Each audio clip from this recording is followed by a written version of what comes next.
আজকের আলোচনা বিষয় বিভিন্ন চাকরির পরীক্ষার জন্য গুরুত্বপূর্ণ কিছু প্রশ্ন এবং উত্তর নিয়ে।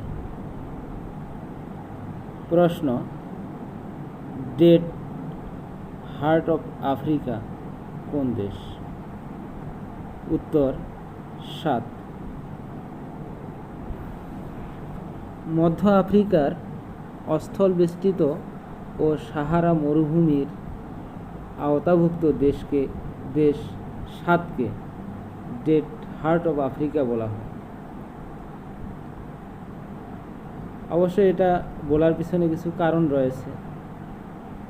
এর মধ্যে দু একটা কারণ বলি। সমুদ্র থেকে দূরে অবস্থিত বলয় এবং মরু জলবায়ুর কারণে 7কে ডেড হার্ট অফ আফ্রিকা বলা হয় বা আফ্রিকার মৃত হ্রদ বলে অভিহিত করা হয়। প্রশ্ন 2: গ্রিসের পূর্ব নাম কী ছিল? উত্তর: গ্রিসের পূর্ব নাম ছিল হেলাস বা হেলাডা। ব্ল্যাক ফরেস্ট কোন দেশে অবস্থিত? উত্তর: জার্মানি। কলকাতা নদী বন্দরের নতুন নাম কি?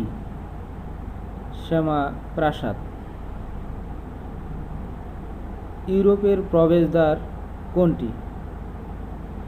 ইউরোপের প্রবেশদ্বার বলা হচ্ছে অস্ট্রিয়ার রাজধানী ভিয়েনাকে। প্রশ্ন: city of love and lights কোথায় অবস্থিত? উত্তর: প্যারিসে।